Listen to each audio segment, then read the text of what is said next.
For some people, owning their own business is a dream, but without the right support or assistance, that dream can become a nightmare. There are so many things entrepreneurs need to know about financing, marketing, and insurance, for example, but some entrepreneurs don't have time or the expertise to see their businesses thrive. The good news is that there's an online platform to help the lonely entrepreneur. Better news? Thanks to a partnership with Molson Coors designed to assist entrepreneurs of color, there are a limited number of free memberships available. Let's learn more from Michael Dermer, founder and CEO of The Lonely Entrepreneur. Thank you for being with us, Michael. Oh, it's my pleasure. Thanks for having me. You are a successful entrepreneur. Tell us your story. What was your business and how did you get started? It's a pleasure to be here. Yeah, I started my career as a mergers and acquisitions lawyer in New York City. So I started as an attorney, and I literally left that after 3 years and stumbled upon a business that became the first company in the U.S. to reward people for being healthy. For those of you who ever worked for a large company, you got incentives for healthy behavior. And that didn't exist before the company I started. And so we built that company up over the course of about a decade and was venture capital backed and sold it in 2014. Lived the entrepreneurial journey of, leaving a prestigious law firm for a basement and built a brand new concept in healthcare after really fighting the fight for a bunch of years to convince healthcare to do something they said they would never do, which is basically pay people to be healthy. We built the company up from nothing to 700 employees, and in 2008, watched it almost get destroyed overnight by the financial crisis. All of our clients were the largest companies in America. So after that journey from, idea to making it, watched it almost get destroyed overnight, and then was fortunate enough to kind of build it back up, and then got bought in 2014. So it was a wild journey from just an idea to ultimately a successful exit. So was kind of learned a lot along the way, that's for sure. Is what you learned along the way what motivated you to establish The Lonely Entrepreneur to really help other entrepreneurs maybe take advantage of some of the things that you learned? It's interesting, after we sold the company, which was a pretty intense time, as you can imagine, coming out of the financial crisis and then selling it, I was really just taking a deep breath. I was in New York where I've spent most of my adult life, and I was just helping entrepreneurs for fun. So I wasn't really thinking about that yet. I was just taking a break, and I was just helping like friends and friends who were starting businesses. And one of them said to me, being an entrepreneur is really lonely. And I was like, And I kind of forgot about it. And then about 2 weeks later, I was walking down the street in New York City, and I said, lonely entrepreneur to a friend of mine. And he said, what did you say? And I said, lonely entrepreneur. He's like, oh my God, what is that? That's brilliant. I'm like, what do you mean? It's nothing. It's a phrase. He goes, are you kidding me? That says it all. And I was like, And he walks into a Starbucks and he goes, watch this. And he yells at the top of his lungs, who here is a lonely entrepreneur? And literally everybody put their hand up. And I was like, oh. And then for me, for somebody that had been fortunate enough to sell a company, what really hit me was, oh, wait a minute. So there's all these people with passion and energy and great ideas that for most of them, they're not turning that into the success they wanted. And so if I could wake up and do anything, which fortunately I could, that would be something that would really be worth waking up and doing every day. So that was the beginning of the end, as they say. And it really is an online platform-based program. What are some of the different things that entrepreneurs can learn about and access through the platform?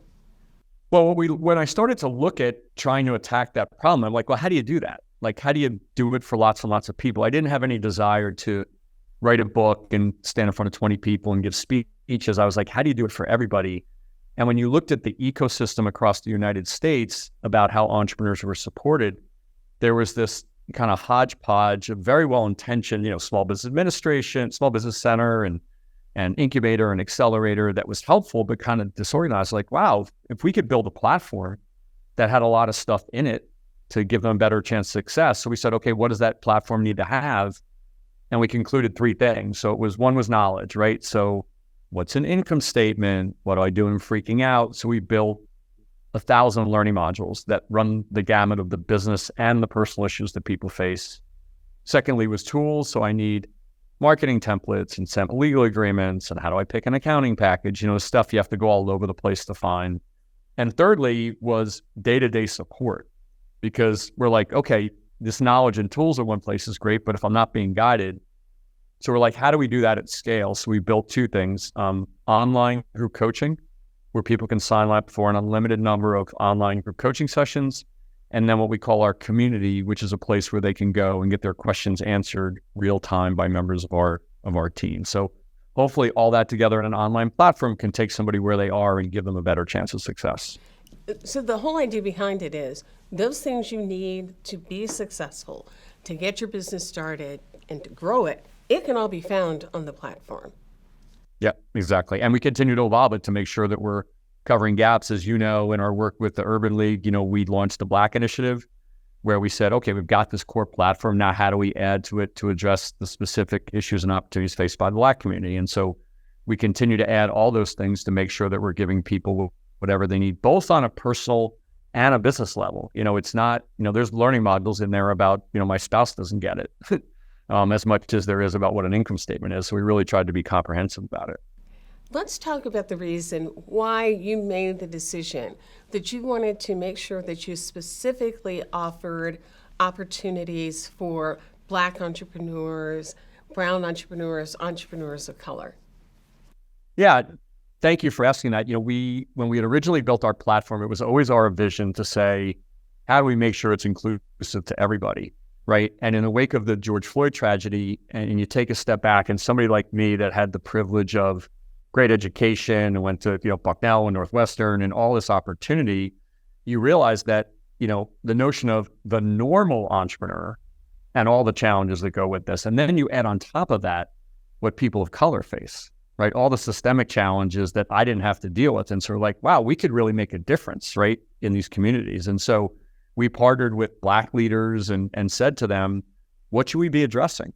Like, we've got the core of this platform, but what else should we be addressing? And that led to us addressing, pattern bias and branding and, all specific things, lack of access to capital. For me personally, it was just an opportunity to have an impact on a problem that, the Black community and other underserved communities, entrepreneurship is an essential part of living more fulfilling lives and trying to overcome some of the systemic challenges. So the fact that we had this platform just got us excited about the opportunity to make a difference for many of the people that maybe didn't have the same privilege that I had.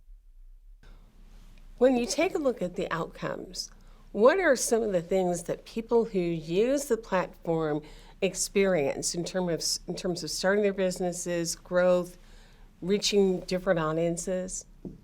Yeah. So last year in 2022, 78% of our entrepreneurs grew revenue, right? And so those are the types of things that are the results, right, of getting people to grow. But really, I think one of the things that had not been addressed before is, what are the actual things you have to do that make that happen, right? It's all fine to say it magically happens, but so what we did is we said we call them key business activities. So these are things that you have to do in sales and marketing and finance and legal and people, that if you do more of them, you improve your chance of success, right? So if you have goals that you set, if you have a financial plan, right, ... the more you do those and the more that our platform helps you do those, the more likely it is you're going to grow your revenue. If you ask 10 entrepreneurs, early stage entrepreneurs, do you have revenue goals for 2024? 9 of them will say no, right? So you say, well, hold on a sec. If you have limited resources and you don't have a revenue goal, how is it that you direct your resources and your plan to that goal? So for us, it's like, how do we help them build the skills and incrementally get better, that hopefully those results that I stated are, revenue growth and profit growth and job growth and, all that fun stuff. Michael, thank you so much. You clearly have a passion for this work, and it's entrepreneurs who really benefit from it. So thank you. Well, my pleasure, and thank you so much for having me. Of course. Now, if folks want to access the free Lonely Entrepreneur platform, here's what you do. Go to the Greater Milwaukee Urban League website, tmul.org, and click on the entrepreneurship link under programs. Once you click on that, complete the interest form that's at the bottom of the page, and someone will contact you. Finding capital is another big challenge for entrepreneurs, but there are programs that help. We'll learn more about one of them next.